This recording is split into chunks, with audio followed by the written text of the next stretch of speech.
Hello, everybody, and good evening. This is Ali Pervez, founder of the Black Belt Marketing Academy and #1 best-selling marketing author. I'd like to welcome you to our workshop and training this evening, and I look forward to the opportunity of sharing some valuable and insightful marketing content.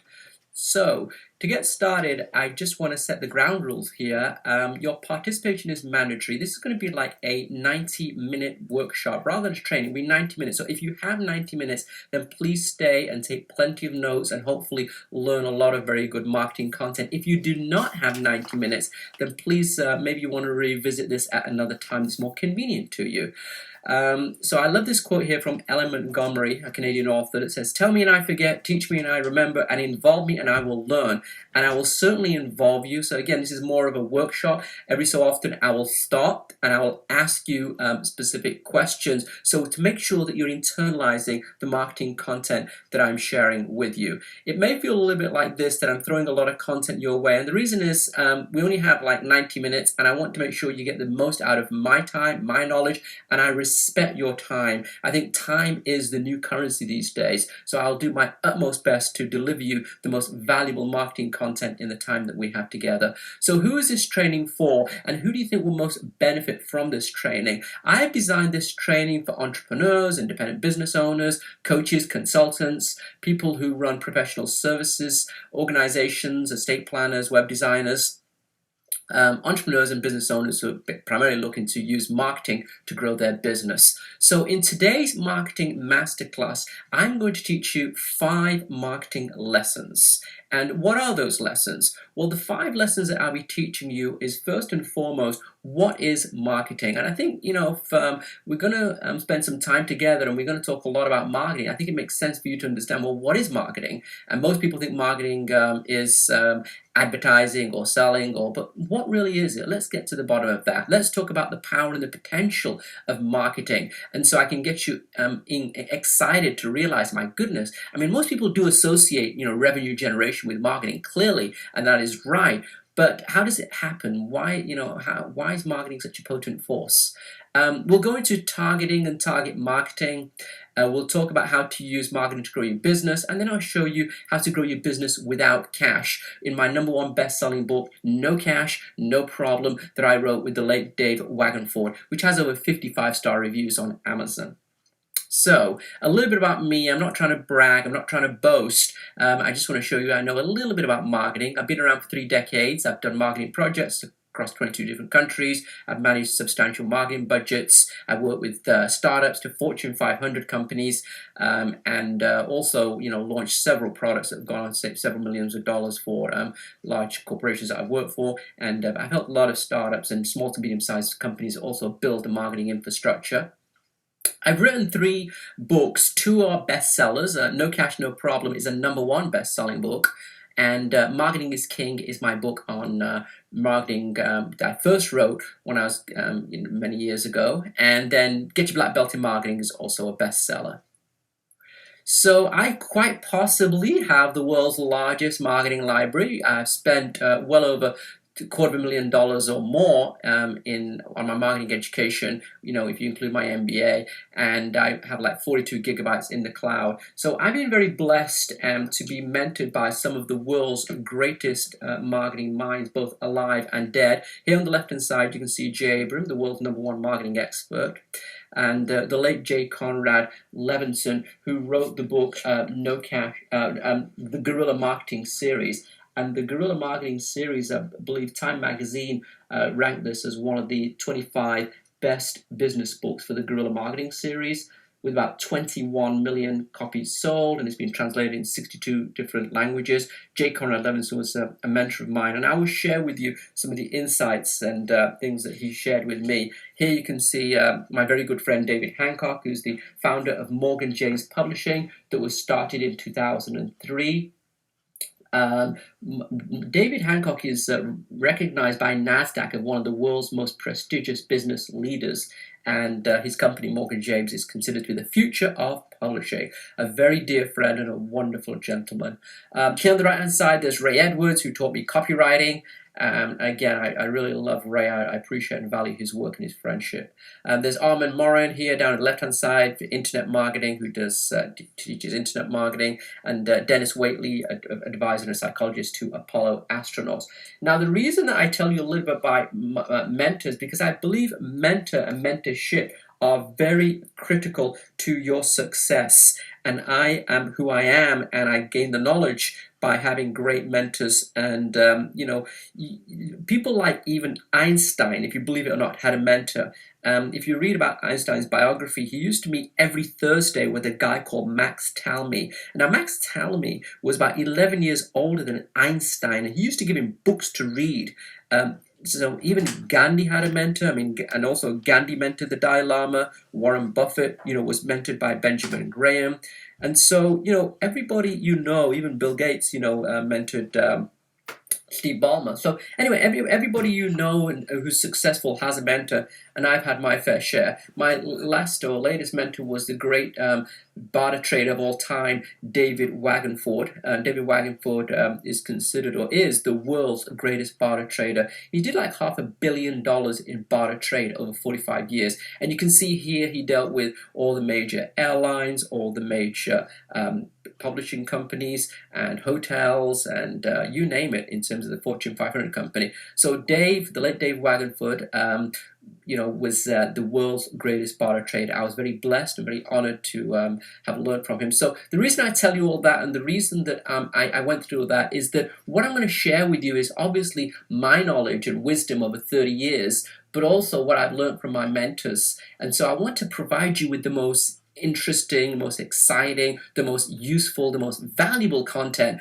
that is available. So let's get cracking. Let's get into the training. So what is marketing? So what I'd like you to do, please, I'd like you to chat, type in the chat box now, what do you think marketing is? And what we'll do, I will give you 1 minute to answer that question, and then I will come back on the line. Okay, so we've got 1 minute and it starts now. Okay, just write in the chat box, what do you think marketing is? Whatever comes to your mind when you think, what is marketing? 1 minute.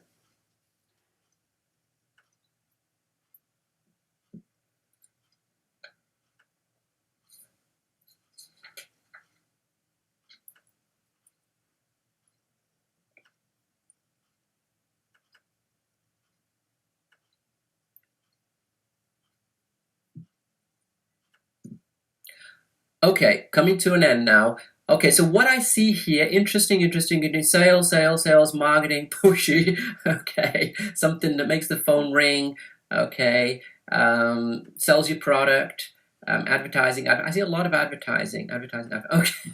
Okay, a lot of interesting things in here. But I think the question, they're all good answers, and I'll try to get to the bottom of this. But I think the real answer is, what is it that makes this happen? What is it that makes money move from somebody else's wallet into your hands, right? So whether you're selling a product or a service, what makes this happen? And, the typical answers I saw in the chat box were something that makes the phone ring, demand generation, advertising, product price, place promotion. And 90% of the people, when they think of marketing, they think it's advertising, they think it's online, they think it's offline, they think it's newspapers, they think it's radio, they think it's TV, they think it's billboard. Most people associate marketing with advertising. Now, I spent 4 years of my life, way back 10 years ago, trying to figure out what marketing was.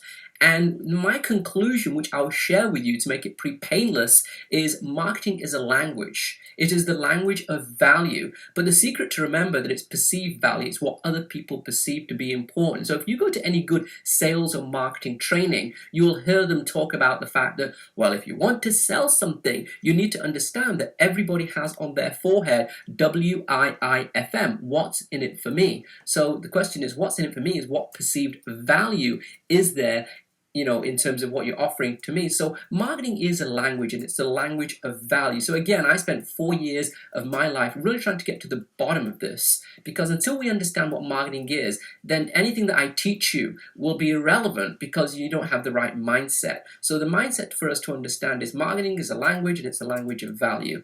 I was blessed to have Ray Edwards, who really enjoyed my book also. So thank you, Ray, for the wonderful testimonial.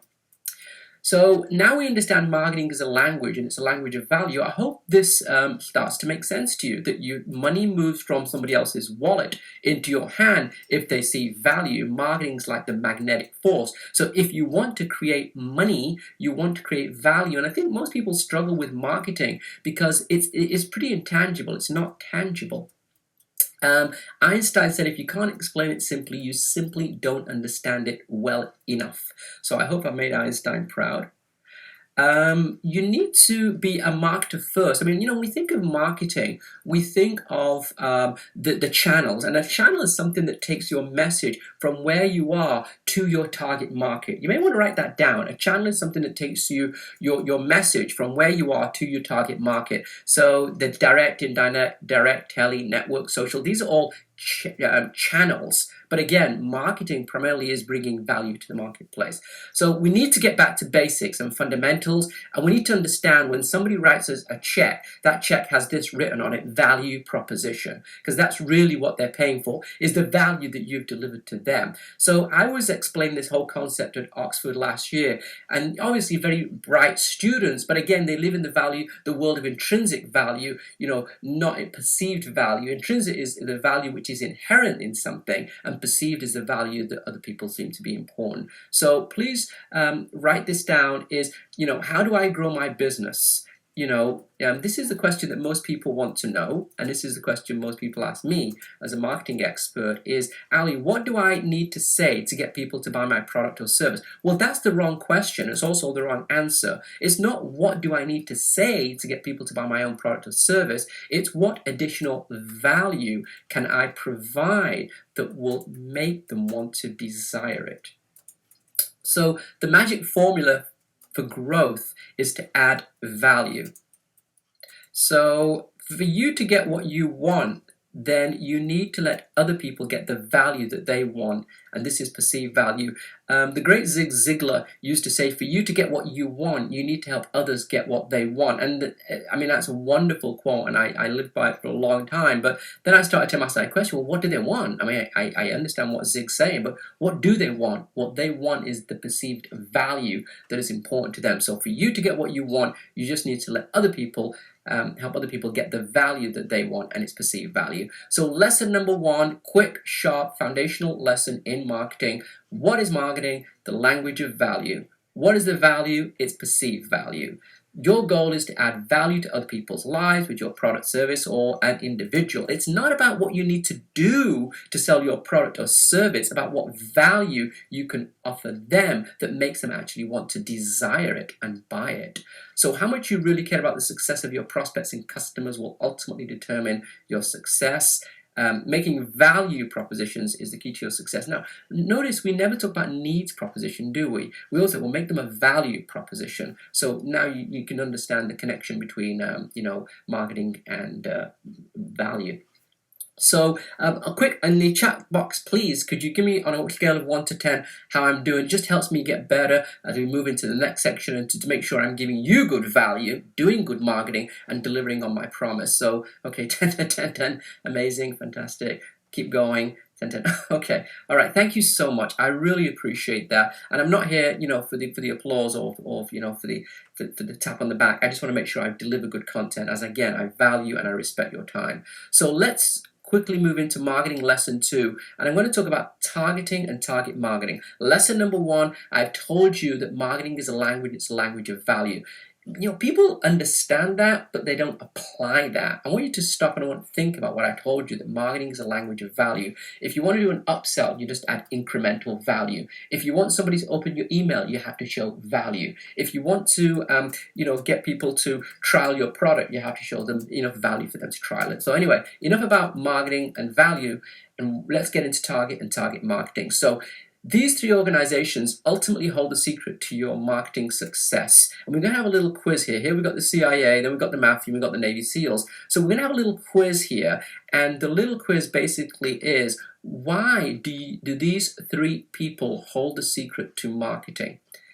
Again, I'm going to teach you by giving you specific examples, so I hope you get it ingrained into your system. Why do these three organizations hold the secret to your marketing? And I'm going to give you, again, let's just keep it to 1 minute in the interest of time. I'm going to give you 60 seconds. Why don't you just tell me now why these three people hold the secret to your marketing?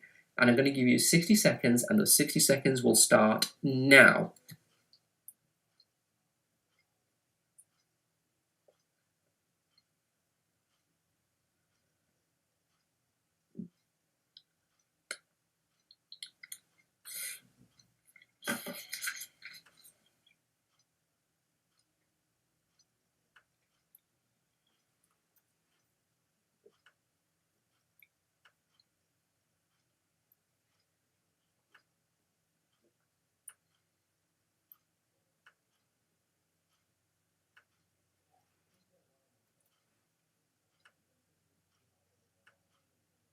Okay, I'm still here, and I'm seeing a lot of interesting answers here in the chat box and what people are saying.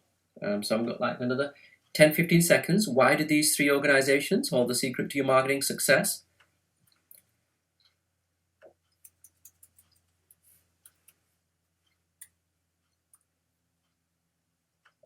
Okay, now let me quickly review. I'm seeing power, power, power, power, intelligence, execution. Okay, execution, power. I see a lot of power and execution, and that's interesting. And that's certainly what a lot of these organizations have. They do have power and execution. But why do they really hold the secret to your marketing success? Let's dive a little bit deeper. The ultimate marketing success formula, and you may care to write this down, if you want to be successful in marketing, you need to deliver the right message, which is your value proposition, the language of value, of course. That's why we laid the foundation in terms of marketing, to the right person at the right time in the right way. So the ultimate marketing success formula is having the right message to the right person at the right time in the right way. So if we go back to our little pictorial here, to get your message to the right person, then you have to do intelligence. You have to do your market research. You need to know who your avatar is, who your persona is, where they are. So to do good targeting, you need to really do some very good intelligence. And then if you want to deliver a message of value, then you have to make them an offer they cannot refuse. And there's the value proposition. So you do your intelligence, you're able to develop an offer they cannot refuse, and then you deliver it with precision and with accuracy. So again, you need to get the right message to the right person in the right time and the right way. And those three organizations will allow you to do it, because those three organizations ensure that you can get the right message, which is the value proposition, to the right person, through your intelligence, in the right time and the right way, using the Navy SEALs. So I hope that helps you understand a little bit better the ultimate marketing success formula. So what I'd like to do is, I can't go into all of these in full detail, but I'll give you specific examples how some of these work so you get a better understanding. So let's talk about getting it to the right person. Here, if you want to get your message to the right person, then you really have to be good at targeting, and you also need to master a concept that we call the message to market match. I call it the M&Ms of marketing. So why don't you just play with me for a second here. Let's say we're going target practice, we're doing some indoor target practice, and I'm not a hunter or a person who uses these types of ammunition, but let's talk about which would you use? Would you use a rifle or would you use a shotgun if we were doing some target practice? I want you to take a few moments and 30 seconds. Why don't you write down quickly, if you're going to do some target practice, would you use a rifle or a shotgun? Let's do a quick exercise here. You've got 30 seconds starting now. Rifle or shotgun for target practice? Okay, I'm seeing a lot of interesting answers. Okay. 10 more seconds, just quickly. If we're doing some target practice, would you use a rifle or a shotgun?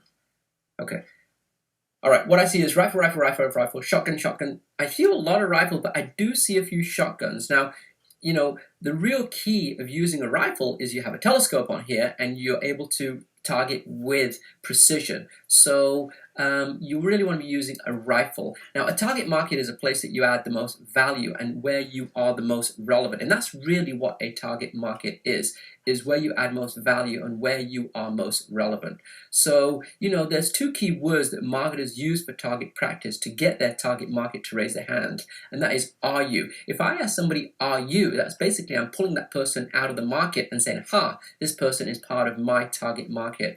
Your targeting is very critical. If you look at what Marketo says here, and this is a marketing company based here in San Francisco, they said that an old rule and valid rule of thumb is that 50% of your success in marketing campaigns comes from how well and how specifically you target your list. The more you target, the more relevant your message, the better your response and your economics. They say that 50% of your success in your marketing is your targeting. I actually believe it's higher. I actually believe it's 70%. I'd rather have a really good list of people who have just purchased the product that I'm trying to sell, have the money, willing to buy, because even if I have a poor message to them, they're halfway sold. So again, if you have a good target list, people are already halfway sold. So if you look at Facebook advertising, it's really all about targeting. If you go to the back end of Facebook, you can target by interest, by behaviors, by age, and that's why Facebook has, exploded because of its advertising platform that allows you to target with a high degree of accuracy. And once you've done your targeting, you can see how much audience is available for that specific target market. Now, Google AdWords is a little bit different. Google AdWords is a campaign that I've run in the past, but Google AdWords will actually target based on keywords.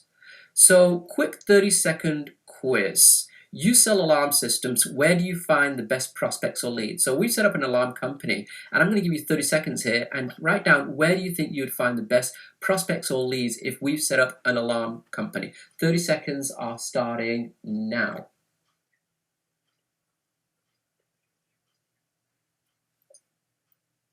So again, you've set up an alarm company. You may have set that up. Where do we find the best prospects or leads for our business?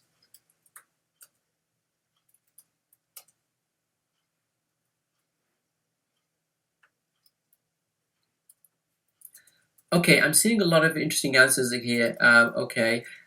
Police stations, crime reports, local chamber of commerce. Very interesting. Good answers, and a lot of them are actually saying the right answer. Which, if you have, you want to sell alarm systems, your target market at that point becomes houses that have recently been burgled, because these people are in pain and these people are looking for an immediate solution, and also they fear of being burgled again. So what you want to do is you want to go to your local police station and find out, get a list of houses that are recently burgled, and then again you write a nice value proposition, right message, right person, and right time and right way. So if you can get them the right message and and show them you have the solution, you will be successful.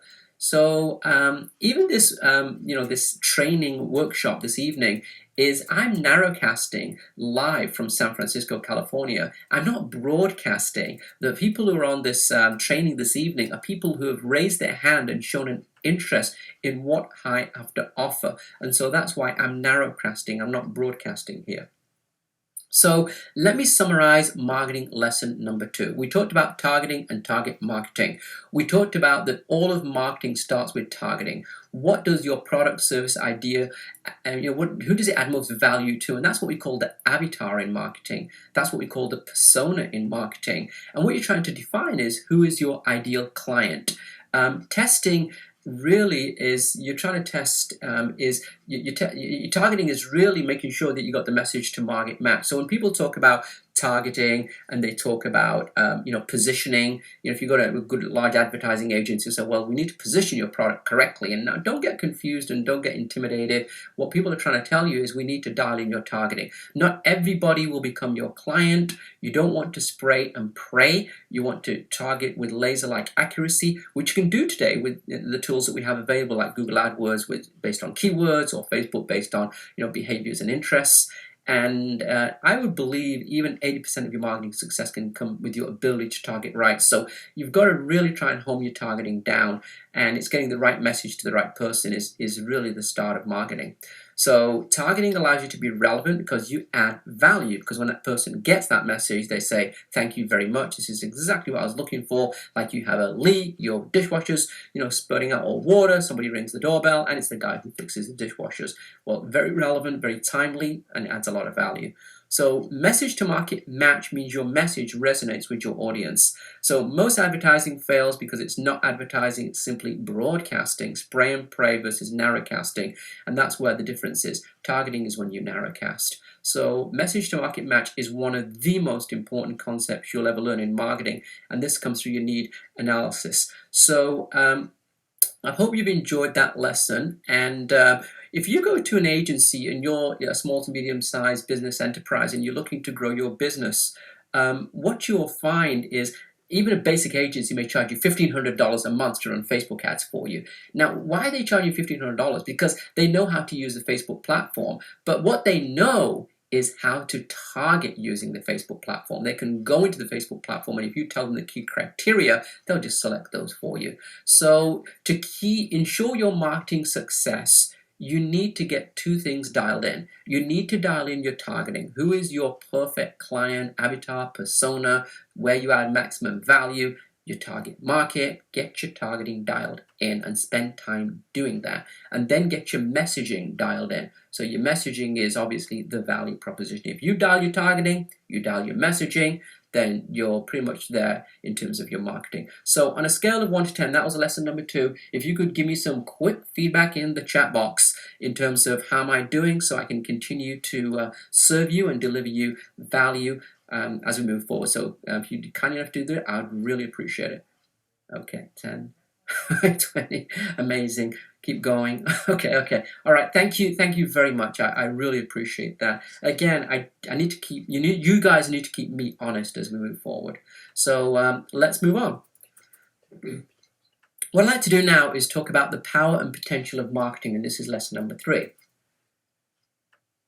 So in terms of the power and potential of marketing, Fred Katona was a marketing legend. I knew Fred before he passed away a couple of years ago, and Fred Katona's company, his marketing agency, created history in 1998. It was the only marketing agency in history to take a startup to $1 billion in just 18 months. Does anybody know what the name of the startup was? I'll give you 20 seconds here. What was the name of the startup that went from, to $1 billion in sales in just 18 months? $1 billion in sales in 18 months. Here we go. I'm going to give you 20 seconds starting now.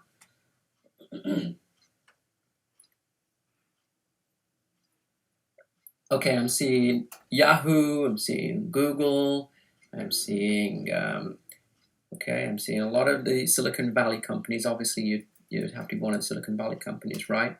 I'm seeing eBay. Okay. You know what the name of the company was? Priceline.com. And can anybody guess what the magic 7 words were? Because it really only took 7 words to really change the course and destiny of Priceline.com. And for those of you who have used Priceline.com or currently customers, then you most probably will recognize these words immediately. 20 seconds starting now. What were the magic 7 words used to transform Priceline.com?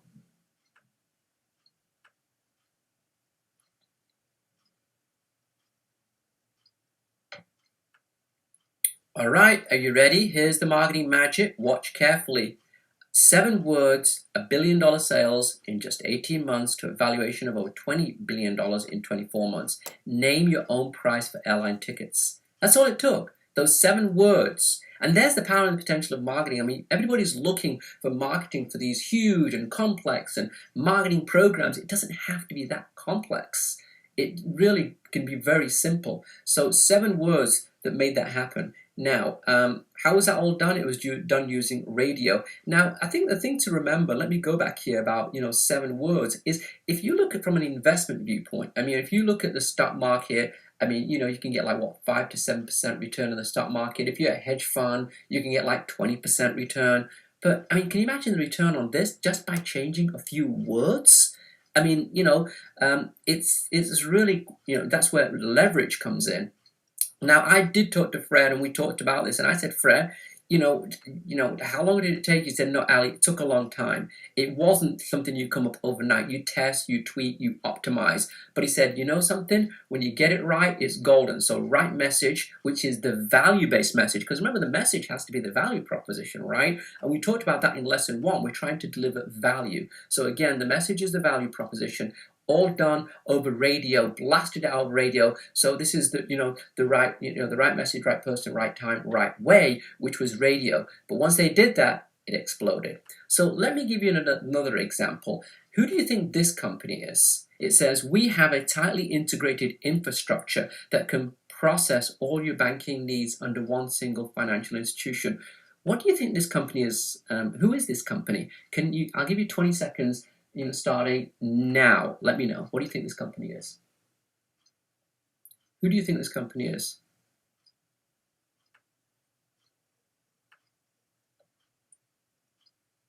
We have a tightly integrated infrastructure that can process all your banking needs under a single financial institution. This was their original value proposition.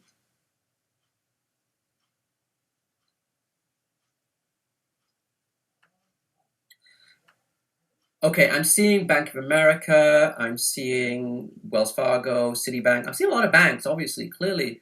But you know who this company was? The name of the company, again, watch the marketing magic, watch the leverage. We can send money to an email address, PayPal's. So again, it's just a matter of a few words that gives you huge amount of leverage. You cannot get that leverage in any other investment vehicle. So again, in marketing, if we can just get the messaging dialed in, and we can dial, when I say dialed in, it adds perceived value to your target market, then you're golden. So that's the power of marketing in action. And if you look at these companies like Google, and you look at Facebook, and they basically are marketing companies, they're advertising companies, they make their money selling clicks. So I want you to stop being afraid of marketing. I want you to get excited.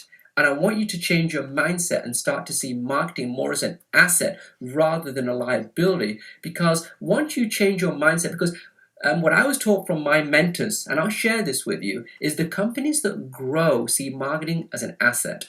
The companies that don't see marketing as a liability. So really, it's just a change in your mindset. So, you found the golden key. And that's why you're on the workshop and training this evening. So as J. Abrams says, if you spend any money on marketing, it's not marketing. Marketing should always make you more than you spend on it, and a lot more. For most businesses, marketing, unfortunately, is like a slot machine. In the old days, and actually when I was first starting off in marketing, the agencies that I used to hire in the corporations, Fortune 500 companies I used to work for, used to say, well, we'll do this campaign for you. Ali, can't guarantee it's going to work because 50% of what we what we do in marketing works and 50% doesn't. We don't know which 50%, and that was really a great line. But today it doesn't have to be the case because with the tools and the analytics and the dashboard, you can go into the back end of Facebook and Google, and you can laser target who you want to go after. So for successful companies, marketing is the best investment they can ever make. Marketing is what brings in the revenue. Everything else is primarily a cost.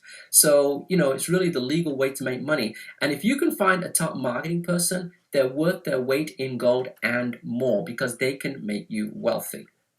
Here's some, here's a copywriter. This is professional copy services from a colleague of mine, Anton Kay, and he charges just to write a sales letter $1,000, and these are very reasonable prices. And to follow autoresponder series, $400. Press releases, a couple of $100. And again, the reason that marketing folks like myself can charge and command these prices is because it's an investment. Will make you a lot more than you spend. And as you've seen in the examples earlier, marketing can literally explode your business. So, summary of lesson 3. Please see marketing as an investment and not an expense. Never, never cut back on your marketing. Marketing provides the biggest ROI of any other investment. Marketing is the only thing that can grow your company because everything else is a cost. And the marketing returns, as I say, the stock market, maybe 7%, hedge funds 20%. But you've seen just by changing a few words, what that's done for some companies. And I can go on. I'm just giving you just a very few examples here. So at the end of the day, the valuation of your company is based on the sales and profit, some kind of multiplier, right? So until you can use marketing to generate sales and profit, you will not be able to increase the valuation of the company. So how am I doing on a scale of 1 to 10? Hope I'm keeping you excited, engaged, and providing you with valuable content. Can I just get a quick feedback on a scale of 1 to 10? 10, 10, 10. Okay, amazing. Wow. Okay.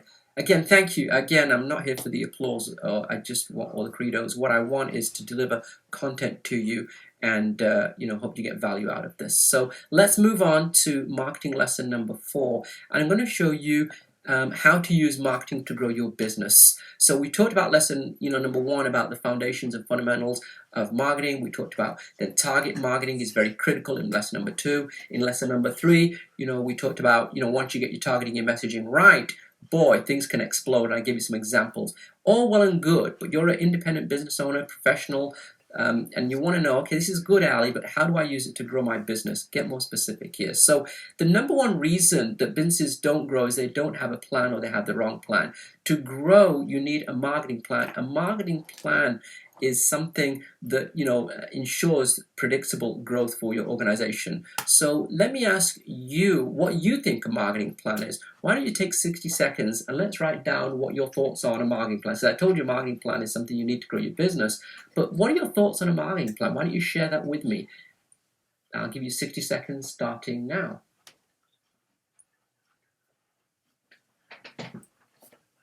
So again, what comes to mind when you think about a marketing plan?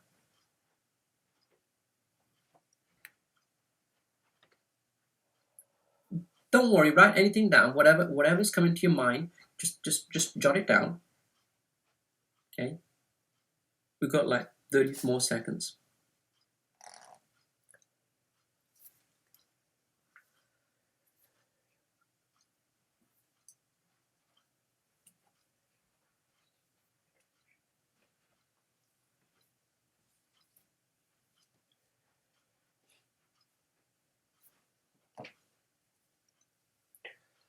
Okay, I'm seeing a lot of interesting answers here.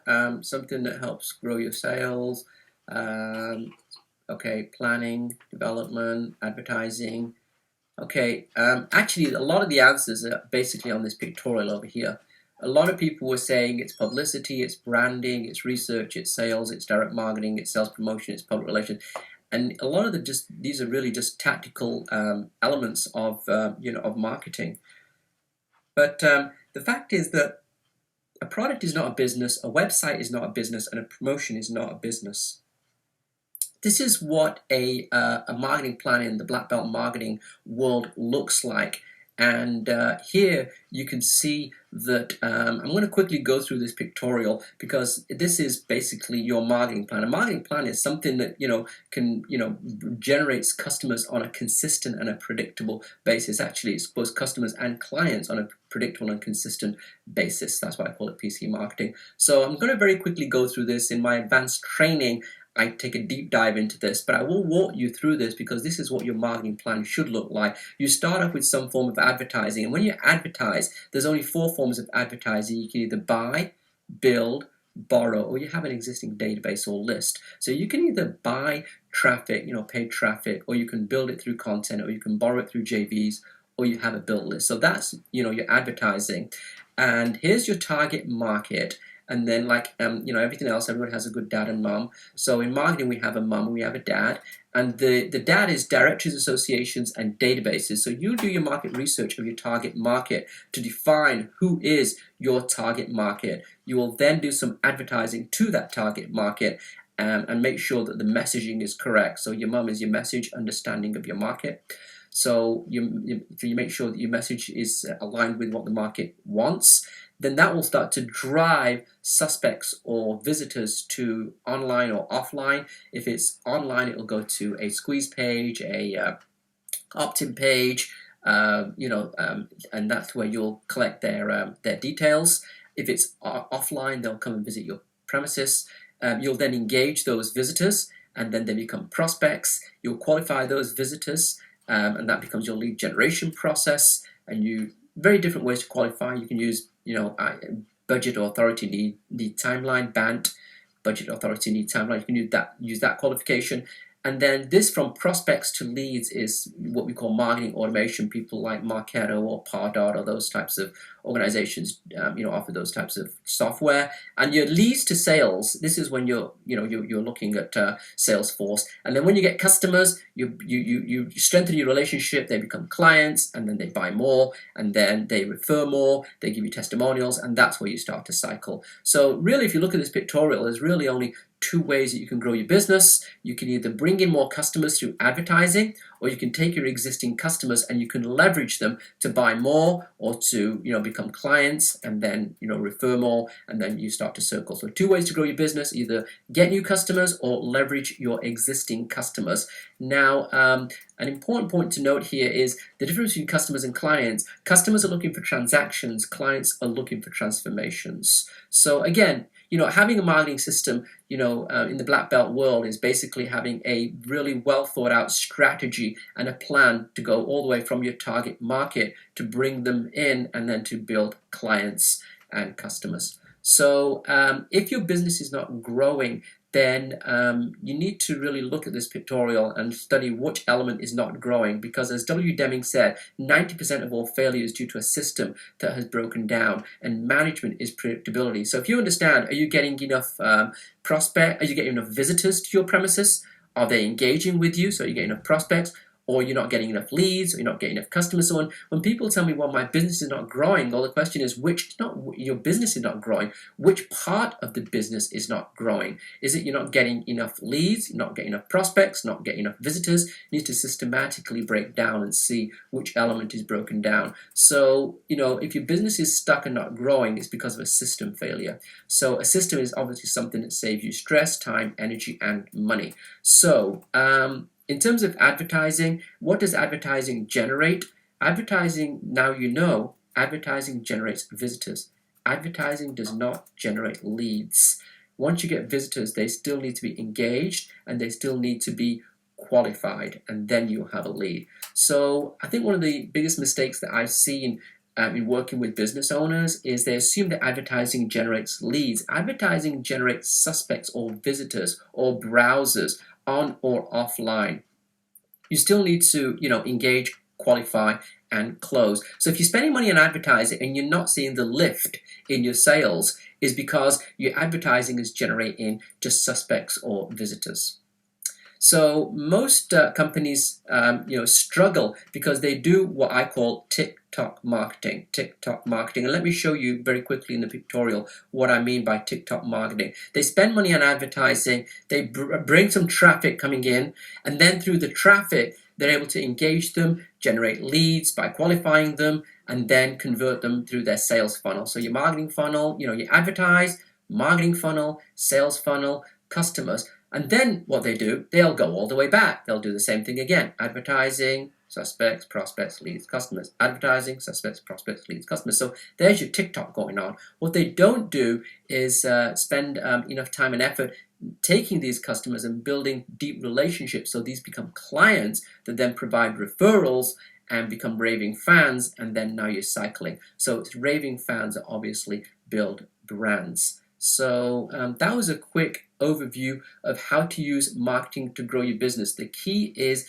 to go about it systematically, mind the gap. If your sales are not growing, as I showed you earlier, it's not if your sales are not growing, what a part of the process needs to be fixed. So if we look at our pictorial, you want to look at this and you want to say, okay, am I getting enough suspects or visitors to my premises? If not, then obviously I'm not advertising effectively. I am getting people coming to my digital properties, but the problem is I'm not getting enough leads. Well, that means you're not qualifying them correctly. Or I'm getting enough leads, but I just don't have enough customers. That means your sales process is breaking down. So again, you want to systematically look at each of these elements, and then you want to FKO, fix, kill, or optimize the one that is not working. So as W. Deming said, without data, you're just another person with an opinion. So I'm also a scientist by training, so I'm totally in line with this. So let me just wrap up lesson number 4 for you. And what is a marketing plan? Your marketing plan, as I've showed you, is a defined systematic way to grow your business by adding value at each step of the marketing process. There needs to be a strategy to go from, the target market to suspects, which you use through advertising, your suspects to your prospects through your engagement, your prospects to your leads through your qualification, your leads to your customers through your sales process, your customers through your clients through your loyalty process, and your clients through your referral through a formalized referral system. So revenue generation will really only be predictable if you have marketing systems in place and they are all working correctly.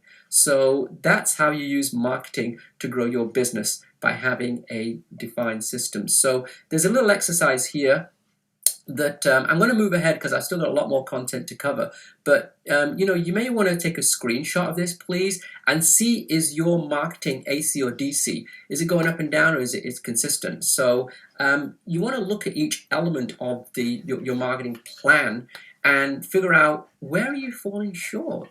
And take a screenshot of this, and maybe later on, hopefully it will help you understand, what you need to fix, kill, or optimize. So take a screenshot of this, and then we will move on. Quite happy to let you do that.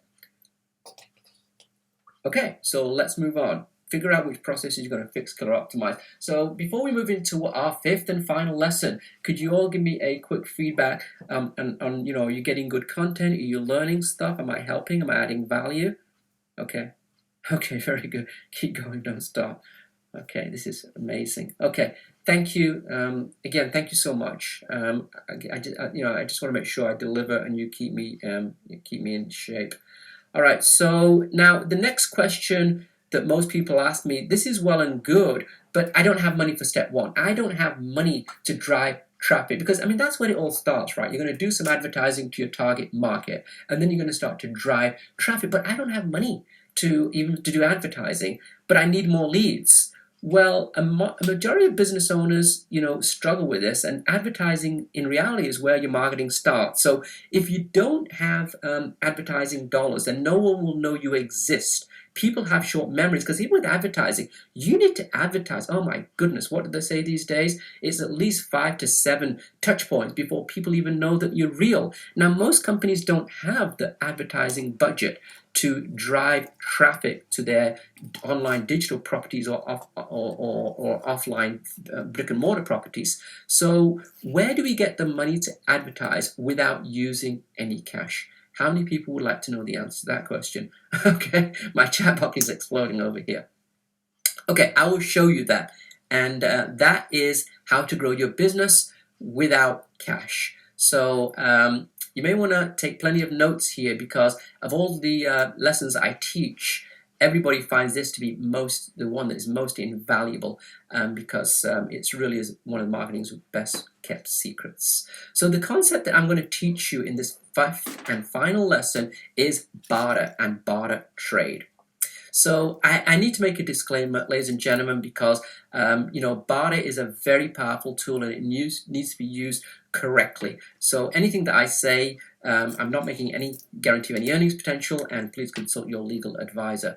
But in terms of marketing, for barter trade to work for you, you need to have an open mind versus a closed mind, because this really takes a very different way of thinking. Barter requires you to think out of the box. You may say, well, I don't use barter, and that's people trade in chicken for eggs and other type of stuff. But you'll be quite surprised. It was very eye-opening to me also. So please keep an open mind, and it really does require you to have a different mindset, so you can really basically understand barter at at the level you need to. So what I'm going to do, I'm going to give you 15 seconds, and just to open your mind up a little bit, because as we go into this final session, it's going to really require you to think differently. So I'm going to give you 15 seconds, and I'm going to show you a paragraph, and I want you to try and see how many F's that you see. So 15 seconds, how many F's do you see? Okay, and your 15 seconds will start now.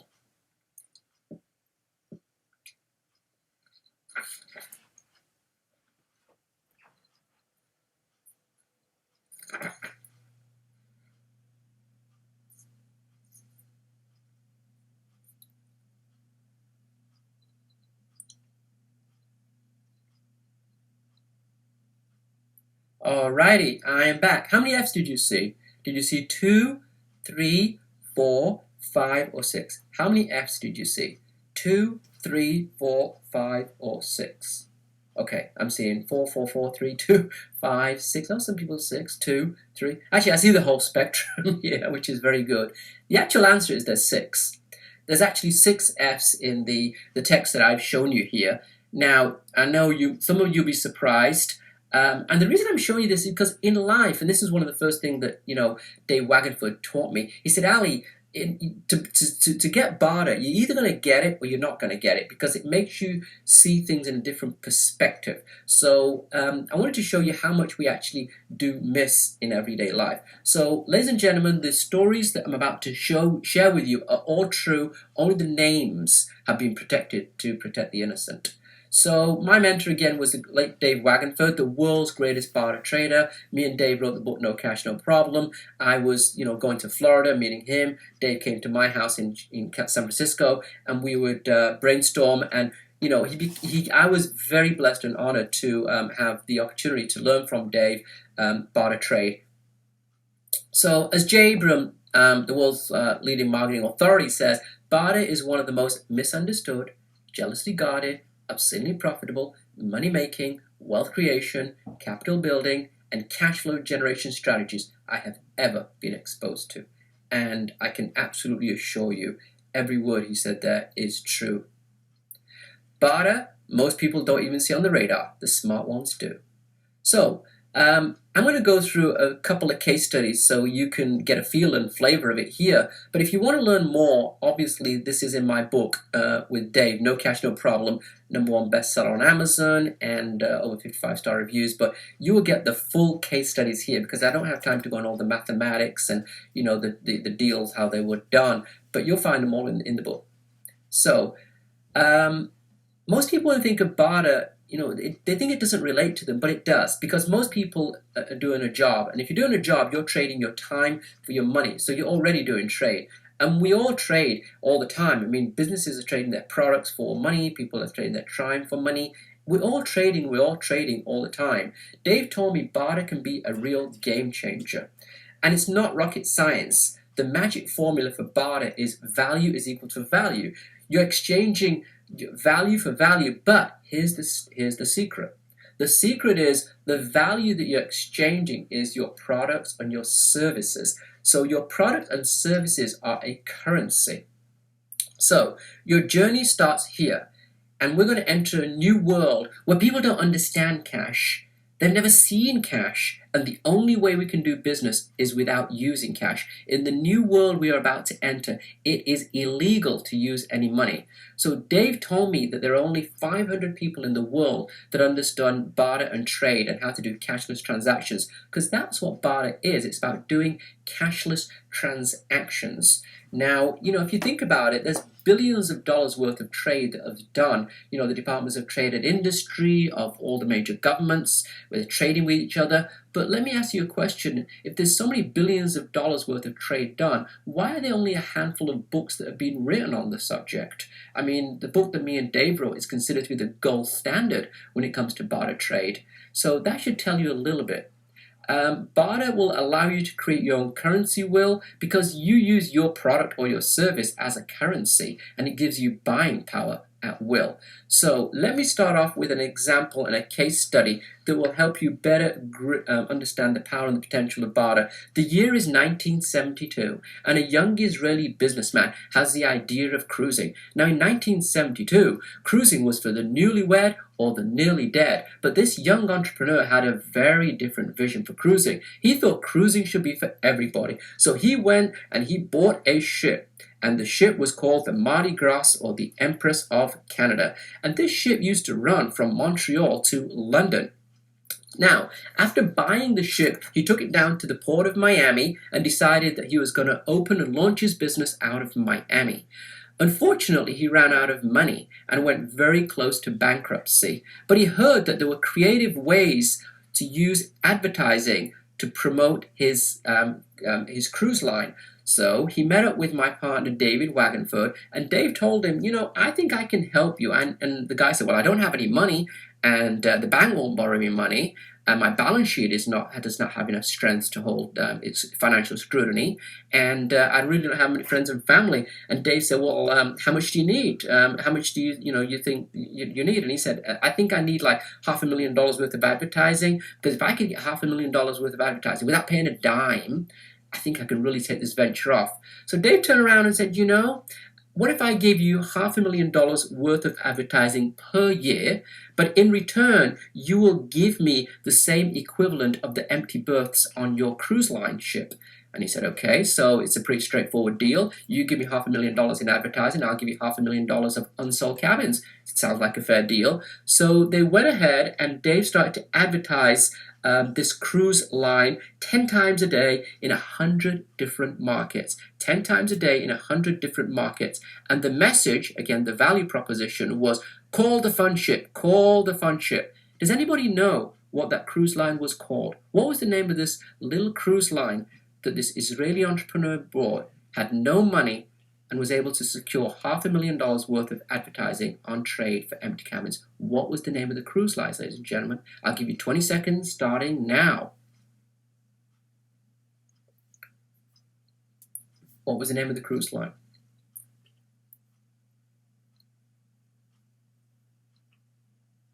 Okay, I'm seeing some great answers here. Okay. Yes. Most of you have the right answer. Most of you have the right answer. Well done. Well done. Yes, it was Carnival Cruise Line. Carnival Cruise Line was started as a trade deal. And Carnival Cruise Line was able to get $5 million worth of free or no cash advertising by trading empty and unused cabins at full retail. And this is what you call smart business, and this is what you call out of the box. Because the conventional marketer would have said, well, I can't get money from the bank, I can't get it from friends and family, and so I'm out of business. So again, that's why I asked you to do the exercise. You've got to really start to think differently and creatively when it comes to barter. Now, I want to give you another very quick case study. What is the name of one of the most successful shopping channels that was also started using barter trade?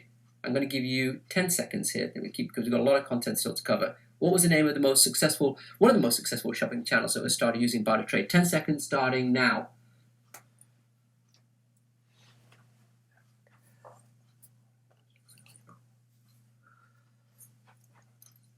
Okay, I'm seeing QVC, Home Shopping Network. Okay, most of you got it right again. Well done. It was the Home Shopping Network. The Home Shopping Network was started as a barter trade deal. Now, there's numerous examples of trade deals that were done by, you'd be surprised of the names of the organization. Well, you shouldn't be, because I showed you Dave's slide earlier on, and I showed you earlier on how Dave had traded with all the following companies. I'm going to show you the slide again to show you that trade is done by everybody and anybody out there. So let me quickly go back to the slide, and you will see, there we go, here's the slide. So all these companies trade, and you will be surprised of all the companies that do trade. All right, so let's move on, and I'm now going to move into a section which is maybe more relevant to you, because the question is, well, this is all well and good, but I'm, you're an independent business professional or a business owner. You could be a chiropractor, a doctor, a financial planner, a coach, consultant, or author. So how do I take advantage of trade? Because this really sounds exciting stuff, but how do I take advantage of it? And the way you take advantage of it is, when you do trade, you can either do it direct, like, I can trade with you directly, and that's fine. We just agree. I'll give you my marketing consulting services, and you will give me copywriting services, whatever, and we just make a deal and we just trade.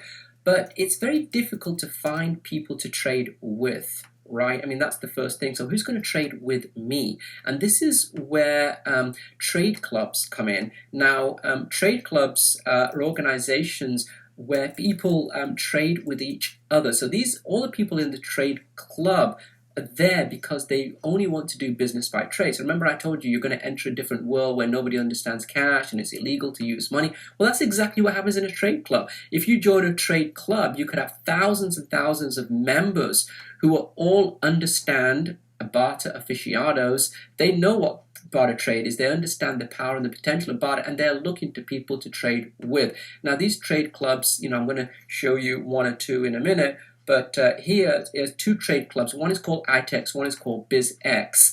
I'm a member of both these clubs, and I think they're both wonderful organizations. ITEX is a public company. Now, in terms of working with trade clubs, I will show you how they're structured and how you you get involved with them. But basically, they will charge you a fee. There's usually 6% on the buy. There's usually 6% on the sell, and then there's also, depending on the trade club who you work with, there's a monthly fee also, which could be cash and could be part trade. So you have trade clubs you can work with. Now, ITEX is a public company. It's the largest barter exchange in North America. They have 25,000 members, and one ITEX dollar is equivalent to one US dollar.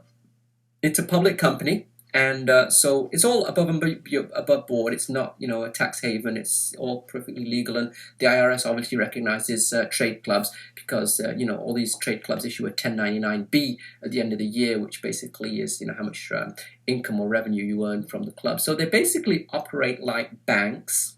Here you can see ITEX. This is a public company, and you can see here the revenues and the profits. So if you want to check them out and see, are these really real? They're very real. And I believe, honestly, I think trade is the most ethical and honest way to do business. So let me ask you a quick question. Let's take a quick 30 seconds and let me ask you, how many types of currency do you think there are? How many types of currency do you think they are? Let me give you 30 seconds starting now. How many different types of currencies are there?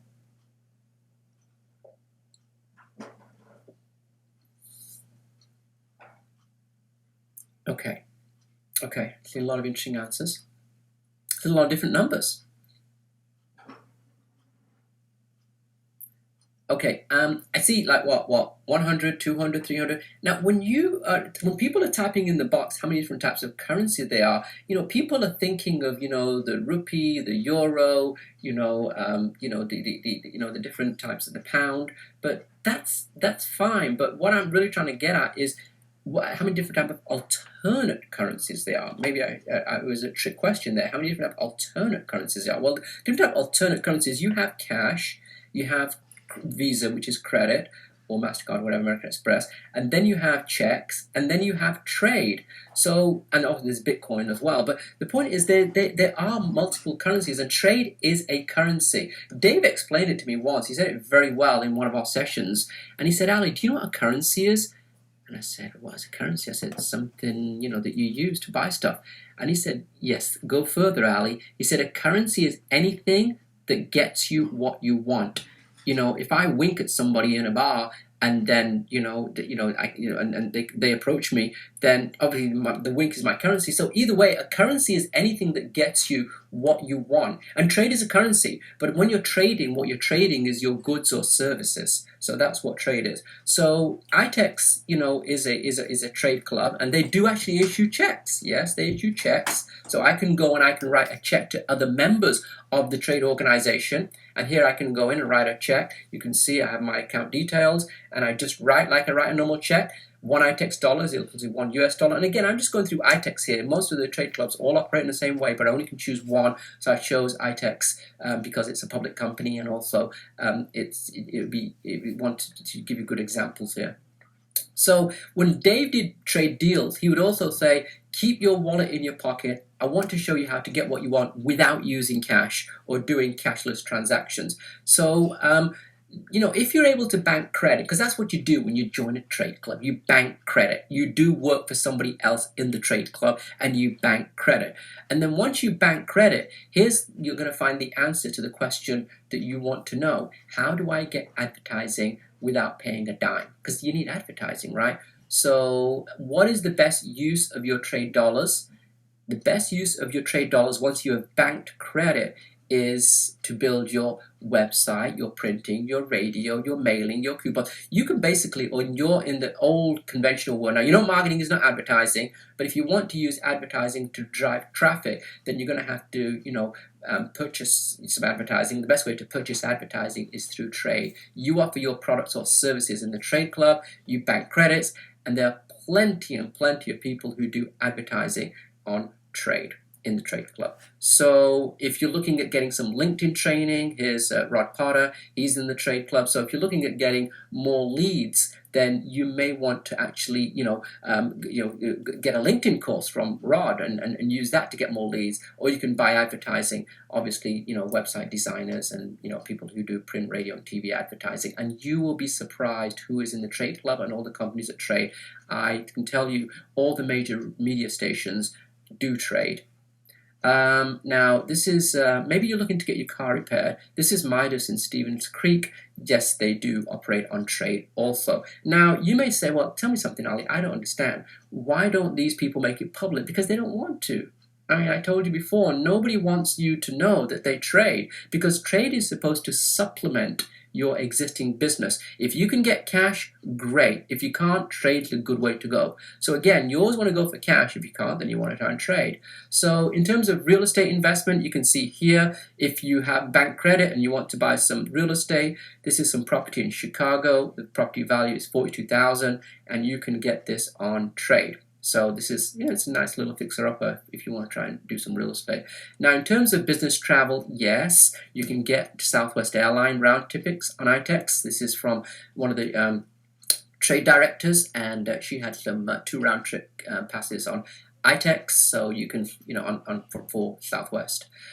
You can stay at some very nice hotels. I can go on and on and on. It's mind-blowing what's available on trade. So this is a very nice hotel in San Francisco that you can get on a trade. Yes, you can also get a car on trade. This is one of the iTex members who actually has, I think they take cars that have been leased out and then they sell them out, but they take part trade. So if you've got your car at $24,000, in this case this Volvo, they'll take $3,000 in iTex dollars, so the net price is $21,999. So again, you can get a car, not 100% on trade. Maybe some people do it in the club, but most cases, like you can see here, you can certainly apply a portion of trade to the cash price. This is BizX, wonderful club.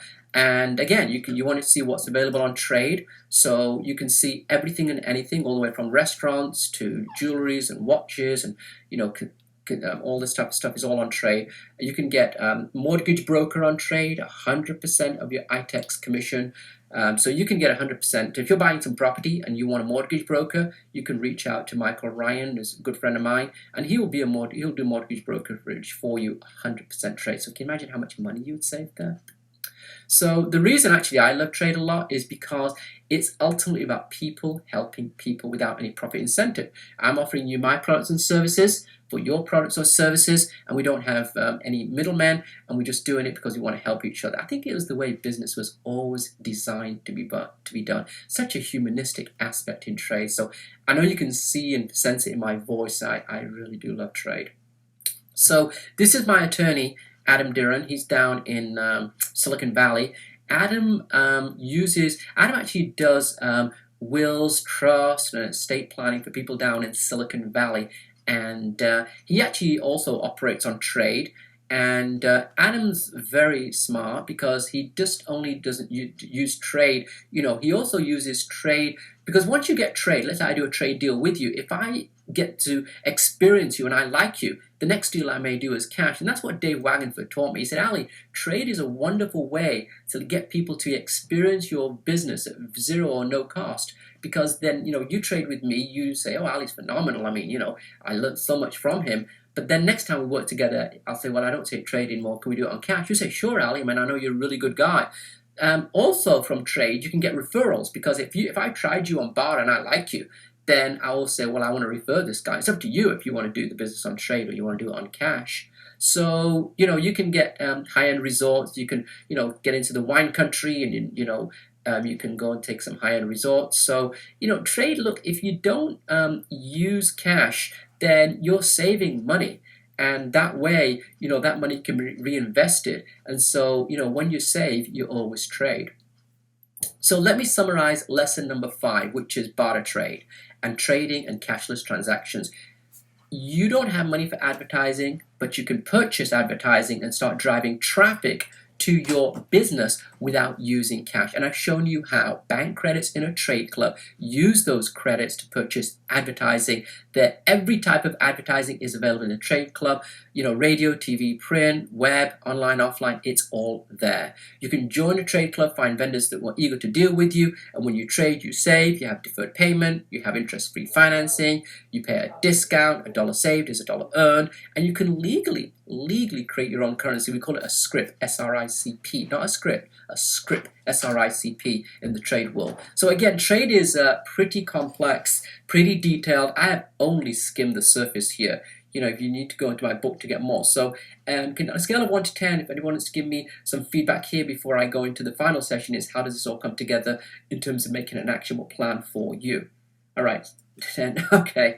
All right, okay, I see the chat box exploding with 2,000. Amazing, never heard of this. Wow, this is incredible.